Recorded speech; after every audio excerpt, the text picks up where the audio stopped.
No one must have any private property whatsoever, except what is absolutely necessary. Secondly, no one must have any lodging or storehouse at all, which is not open to all comers. They must live in common, attending in messes as if they were in the field. They alone of all in the city dare not have any dealings with gold or silver, or even touch them, or come under the same roof with them. What is being described here? Is this a description of an ascetic religious order, or of a communist group in training for a secret mission?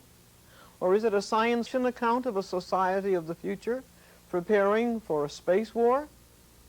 It is actually Plato's account of the Republic, his ideal Republic. Plato, the philosopher of ancient Athens, is the most celebrated, honored, revered, and adored of any philosopher who has ever lived.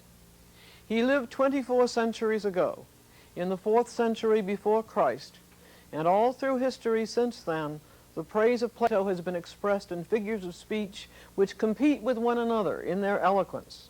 He is said to be the greatest of the philosophers which Western civilization has ever produced.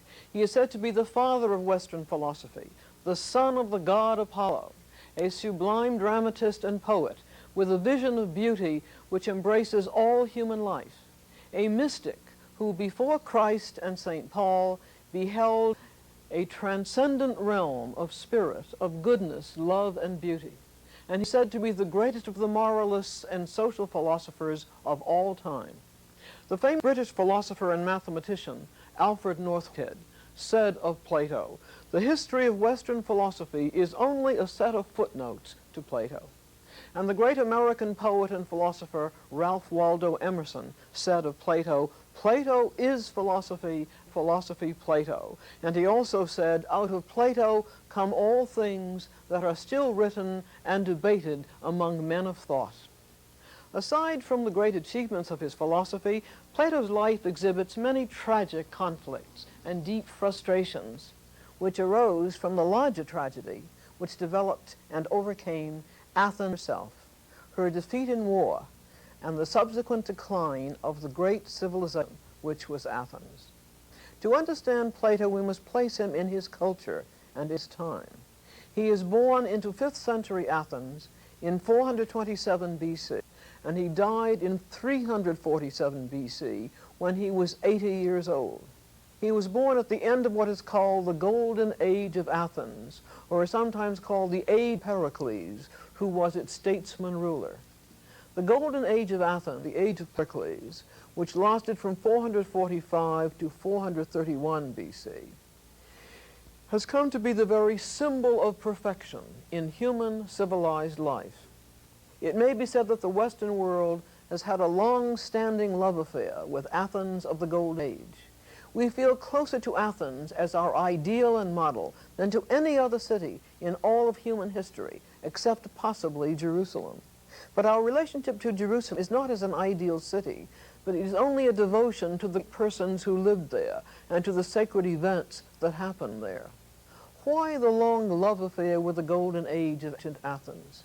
She is our ideal as a democracy and as a city devoted to human excellence in mind and body, and to the humane cultivation of the art of living. And we empathize with her in her tragic defeat. By the 5th century BC, Athens had become a democracy as the culmination of a long struggle between a small number of land-owning families of the aristocracy and great numbers of the poor. Pericles, with great skill, maintained political rights for all, for the aristocracy and for commoners, for rich and for poor, although not for slaves. He was elected annually as the first citizen of the state. Pericles extended and consolidated the empire of the Athenian city-state, while strengthening within Athens the new political doctrine of egalitarianism, of equal rights for all under the law. Most of the prominent and influential citizens of Athens were democratic, or had become democratic in their political views. The poor were held to be as virtuous and as capable as the rich. The Greek playwright Aeschylus wrote in one of his famous plays, "Justice shines in houses grimy with smoke."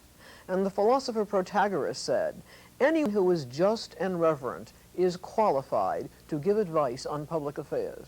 The state had a constitution and a Supreme Court, which had a jury system of 6,000 jurors divided into panels, and which formed the basis of Athenian democracy.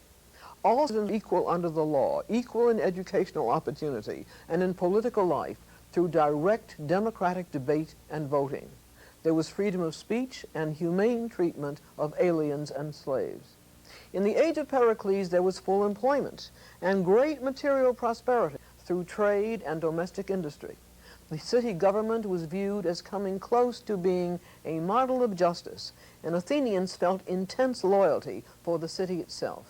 The years 445 to 431 BC were years of peace and internal improvements. Under Pericles, Athens was made beautiful by vast building projects. Historians of comparative civilization say no other city was ever so adorned by temples, public buildings, and works of art. Today, the remains of temples and public buildings, adorned by magnificent sculptures and statuary, still stand. Outstanding among these are the Parthenon, which was the chief temple of Athens, dedicated to Athena, the goddess of wisdom, whose huge gold and ivy statue was carved under the direction of the sculptor Phidias. The Parthenon and the Propylaea, the great entrance hall, were among the set of public buildings high on a rock cliff called the Acropolis, overlooking the city.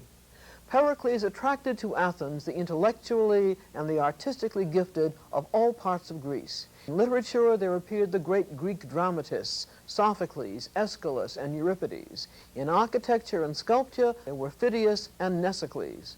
In philosophy, there were Zeno and Anaxagoras, the Sophists, and Socrates. In history, there were the great historians, Herodotus and Thucydides. There were brilliant achievements in all fields of culture, science, and medicine. The historian Thucydides writes that Pericles, in his famous oration of the first year of the war, said of the Athenians, "We are lovers of the beautiful, yet simple in our tastes, and we cultivate the mind without loss of manliness." Pericles' moderate policy in time ran into opposition by extremists on both the aristocratic right and the democratic left.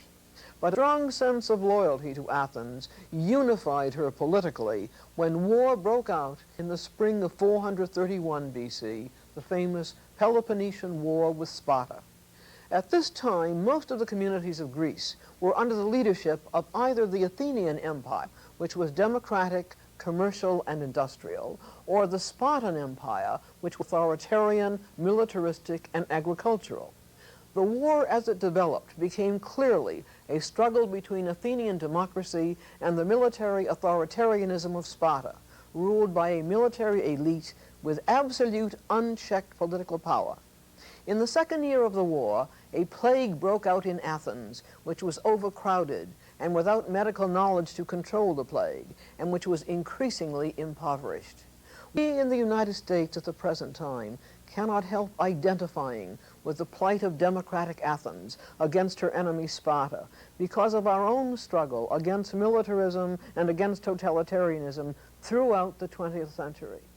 Both authoritarian ancient Sparta and modern totalitarian governments are examples of political absolutism, the rule by a single person or by a small elite group with absolute, unchecked political power.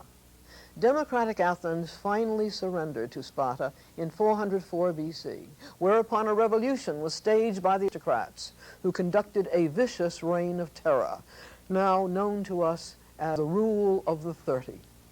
Among the leaders of this reign of terror were Charmides, who was Plato's uncle, and Critias, who was Plato's cousin. They represented the rich and noble families who had been virtually impoverished and destroyed by the long years of war waged by democratic Athens. When democracy was restored and the rule of the 30 brought to an end, the philosopher Socrates was tried by an Athenian jury and was sentenced to death. What do we know of Plato's life during the long war with Sparta? Plato was born 3 years after the war with Sparta began. He had never known the peace and glory of the golden age of Pericles. He was the son of aristocratic parents. His father was descended from the last king of Athens. His mother was a descendant of Solon, the aristocratic lawgiver and reformer who had written the constitution for Athenian democracy. Both sides of his family were related to noble and wealthy landowners of Athens, whose sympathies during the war increasingly opposed the flounderings of the democratic government. Plato was brought up to think of democracy as a form of corruption in governments, and he believed that an armed counter-revolution appeared to be the only solution to the weakness of Athens against the power and strength of Sparta. And he also believed that his relatives, such as Charmides and Critias, would be able to bring about a new political order, and that Socrates could provide its philosophy.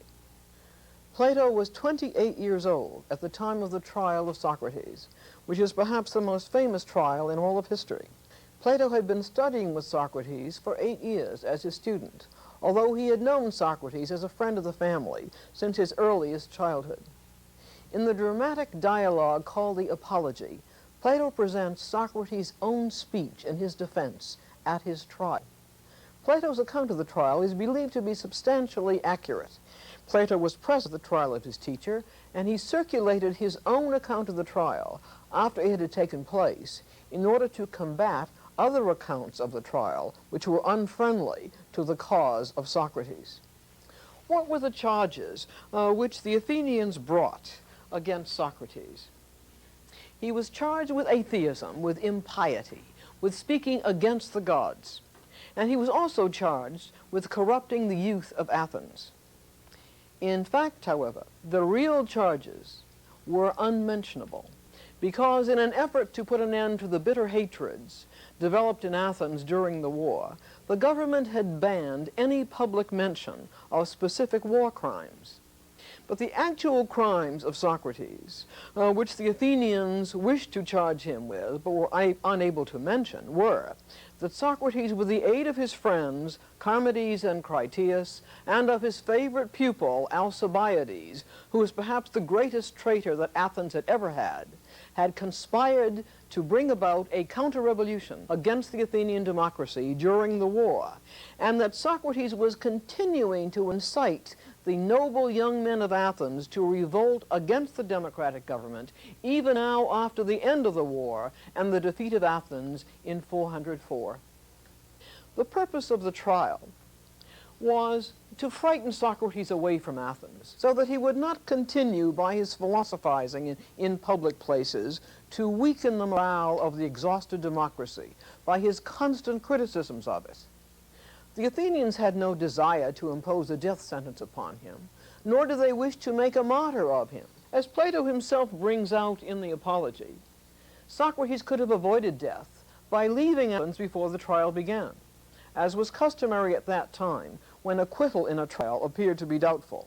Moreover, even if he had not left before the trial, he would have been acquitted if he had shown any deference to the democratic feelings of the public and of the jury, or if at least he had not openly shown his contempt for them.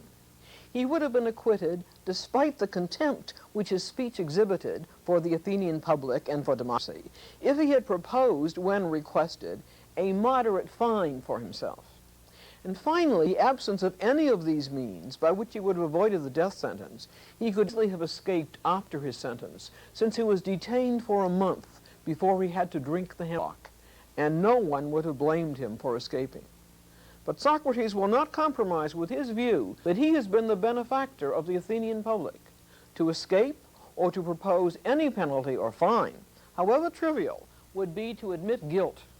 Moreover, when his friends begged him to allow them to arrange the escape, he argues that it would be legally and morally wrong to escape, since every citizen of a state has entered into a social contract to obey its laws.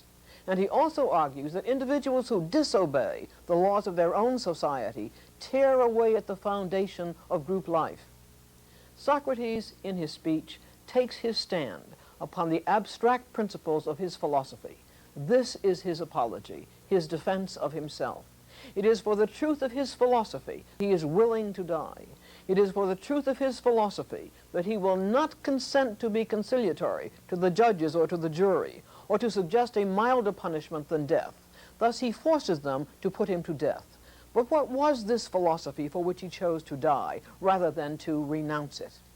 The main points which he himself brings out, Plato recounts his speech at the trial, are these. First, the only true wisdom consists in knowing that you know nothing. He says this because the famous oracle at the shrine of Apollo at Delphi had said that no man living was wiser than Socrates. So, says Socrates to the jury, I wanted to test what the oracle had said in order to prove that it was false. So first I went to the statesmen, he says in his speech, and I found that those whose reputation for wisdom was the very highest were in fact the most lacking in wisdom. And I knew, said Socrates, that I was wiser than the statesmen because at least I knew that I knew nothing. And then he said I went to the poets to see if some of the poets were not wiser than I. But I soon found out that they create their poetry not by wisdom, but by inspiration, like prophets who say many fine things, but understand nothing of what they say. But the poets thought that they were the wisest of them in all other matters too, because of their poetry. And then he said I went to the craftsmen, to the artisans, and I found out they indeed did know many fine things that I didn't know, like how to build ships or how to make shoes.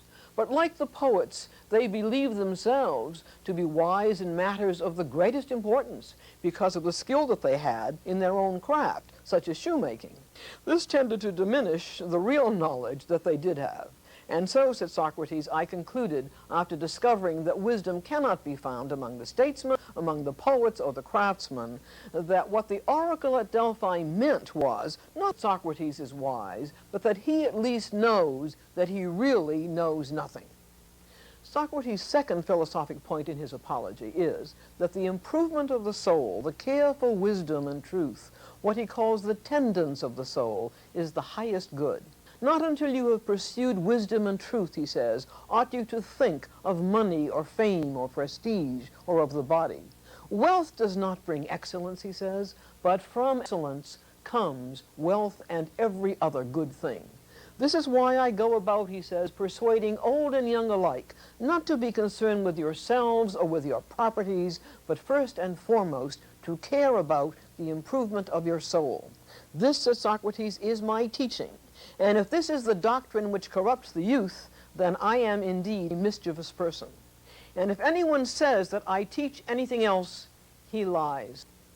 Socrates' third point is to say to the Athenians that if you condemn against the gods who have given me to you.